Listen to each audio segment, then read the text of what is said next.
Hey guys, it's Kelly and welcome back to my channel. Holy cow, check out what's behind me. This is the brand new Escalade IQ, aka an all-electric Cadillac Escalade. I am so excited to show you all of the incredible design and technology that's found in this three-row SUV. If this is your first time joining me, hey, I'm Kelly and I'm the car mom. I review cars for moms and for families. I'm a mom of four and I'm a certified child passenger safety tech. Let's get started. Let's start with this exterior. First things first, wow. I am so proud of Cadillac for bringing us such a beautiful electric car.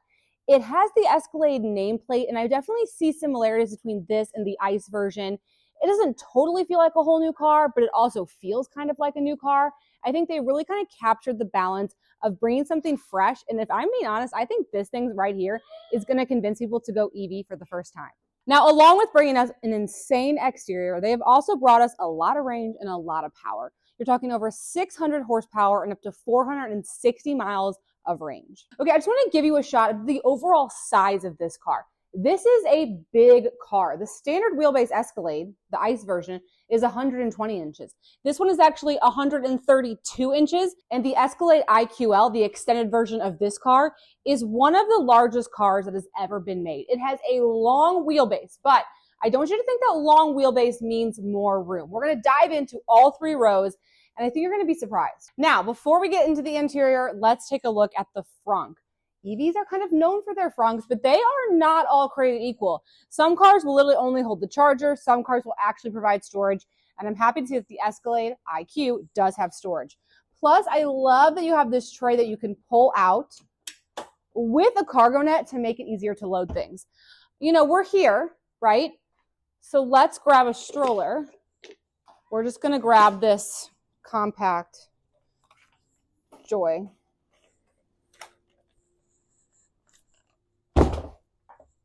And then we put it back in there.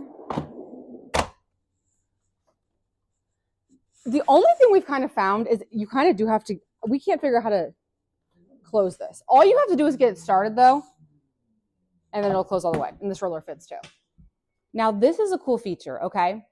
I know we like minivan doors, but the Escalade IQ doors are also impressive. All you have to do is press them and the doors will open for me. From here, I can hop in. If I put my foot on the brake, it will close the door. And then I can also actually control the doors from the infotainment system as well. Where do I even begin on this interior?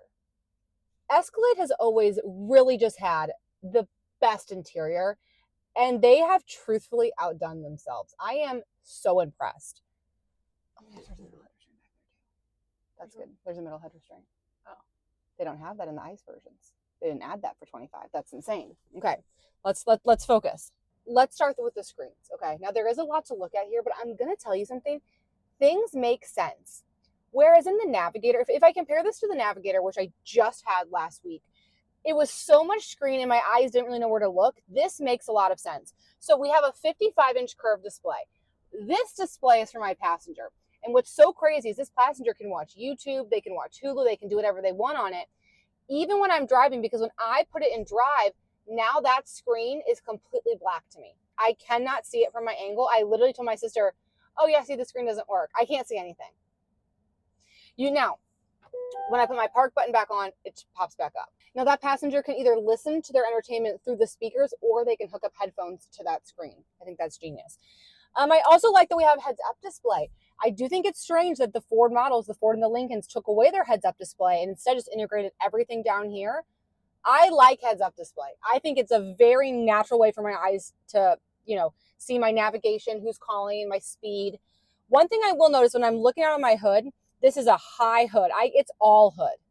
I don't love that from a visibility standpoint. I really do feel like I'm looking at a lot of hood. And I think the people who don't like to drive a bigger car, that's going to be a hard thing to adapt to. This car feels like you're driving a big car. And I know that might sound obvious to some people, but there's some vehicles that you get in and, they still zip around and you feel okay. No, this feels like a school bus. Now, I like a school bus, but that's what it feels like. Okay, so anyway, this infotainment system is stunning. It does a ton of awesome things. We can move down here, and this is where we have things like our climate control, and we can also control our heated seats, ventilated seats, massaging seats, heated steering wheel. We can do ambient lighting, we can do our headlights right here. And then we can also open and close the doors from here. Again, like I showed you on the outside, a minivan. This is giving minivan.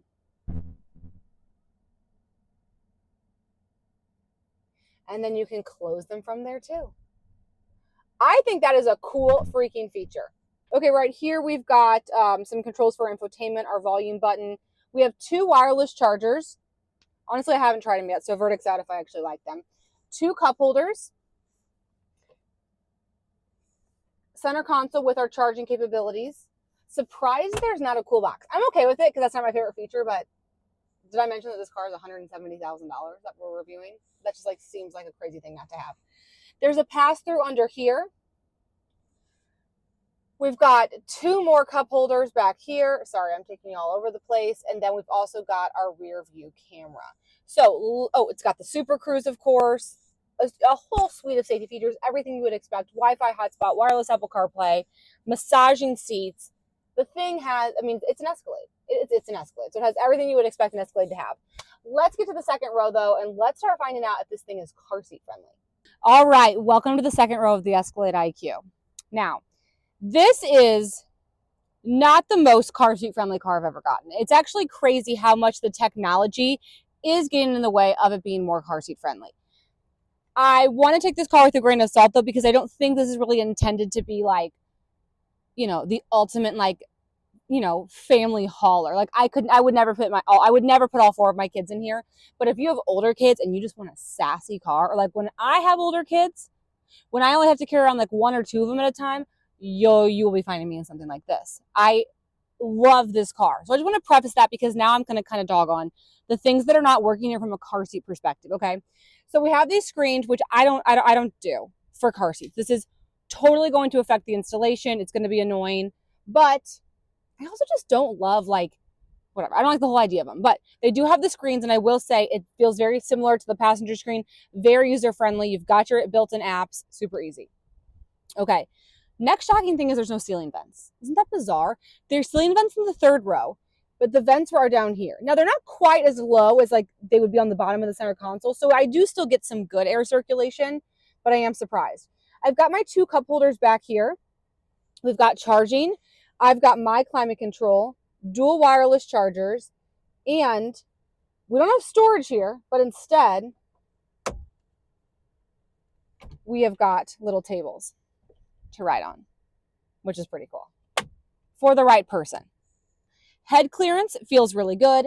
Leg clearance feels good. One thing though I don't care for is there's no power ways to control the seats without going into this infotainment system.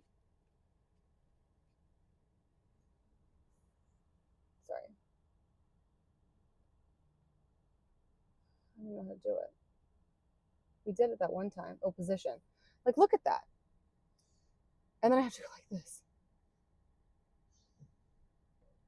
I mean, that is a lot of work to give me more leg room, but let's go all the way back. With that seat push all the way back, I've got ample room, good head clearance. We've got this huge panel roof. This doesn't open. There's also no shade, but it is tinted and kind of preventing out the sun that way. Another shocking thing is there's no sunshades in this car. That is crazy. That is crazy. Okay. I also, I'm not loving the third row access. Well, and again, one, this is very annoying because like if you have a kid sitting here, or you want to give your third row more leg room, this is just a lot of work. So let's be more realistic because there's no leg room with the seat push all the way back. So let's say I'm going to be here. I'm pretty comfortable right here. To access the third row, because you know we can't really utilize the captain's chairs because of that bridge, there's a button right here that ever so slowly, and you have to hold it the whole time, I don't like that, that ever so slowly tilts and slides the seat forward. But look at the seat, look at the seat belt. Is that really it?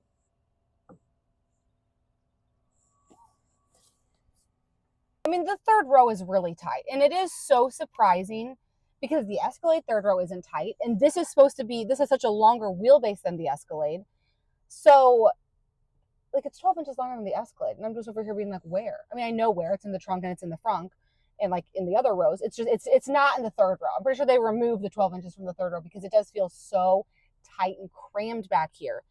I'm not a fan of the third row. I definitely feel like a third class citizen back here. You know, sometimes I get into some cars and the third row feels just as good as the second row. That is not this car. I think the access is insane. I mean, from a car seat setup, we don't have lower anchors, which is common in General Motors cars. We do have tether anchors across the back. We do actually have ceiling vents in the third row of this car when we didn't have in the second row, so that's kind of strange. But to me, ultimately, it's just coming down to legroom and kind of headroom. Like for having all the headroom up there, I'm hitting my head back here. I truthfully cannot believe how different the third row feels than the second row. So overall, for me, this is not an everyday use third row in the slightest. So this, from a family's perspective, for the money, this is a 4-passenger car. This is a nice 4-passenger car, but that's all you're getting with this.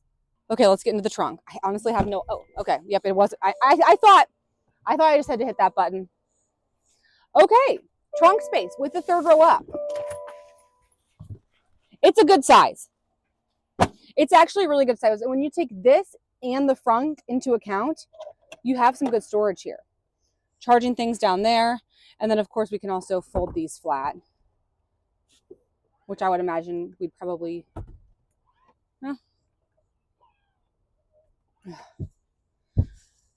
I also find it crazy that, like, the car can't think smart. Like, it's there's so much tech in this car, and they can't, like, move that forward for 5 seconds so that I can lay this down.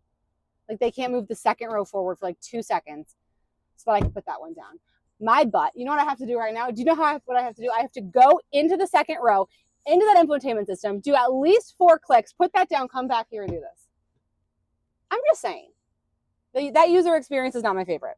All right, we're going to put a car seat in. I think this is actually one of my most expensive car seats, so it felt fitting. This is the Nuna Pippa. It's about a $500 infant seat. Look at, I love this. Look at how nice and exposed those lower anchors are. General Motors does a good job of that. I thought it would just kind of give us a good idea of the clearance we're working with. I feel like we're going to be a little tight. Because infant seats are bulky, you know, especially with these screens. So I really want to put these screens to the test. Okay, so that's what we're working with. But I wonder, I bet I have to put this seat back. See how much of a pain in the butt this is, though? I've already pretty much written off the third row, so I'm not going to worry about giving them any leg room. And I want this to work. So if that's going to be, okay, so then that feels great. With a screen, that feels great. I'm very happy with this. That's fine. That's fine. It is tall, though. Look at how, I mean, I am 6 feet tall. For me to go up here to like push it down. Like you are not, it feels a lot taller than my Expedition. And again, this is easy until the baby's 22 pounds. And then then it's a 22-pound kettlebell swing. But it does work. All right, guys, so that's going to wrap up my 2025 Escalade IQ tour. I am anxious to get my hands on the IQL because I would love to compare that in terms of trunk space. But overall, I'm going to be honest, I know it's a hefty price tag, but I am impressed with the car. I think the technology is amazing. The drive is incredible. It's comfortable. It's luxurious. And I think I might have a new dream car, and I think it might be the Escalade IQ. And that's coming from someone who never, and I don't, like, it being electric, like, isn't even a part of that. I just think it looks beautiful. This is a hot take. I need to think through my thoughts a little bit more before, like, I totally say that this is my dream car. But I like it a lot more than I was expecting.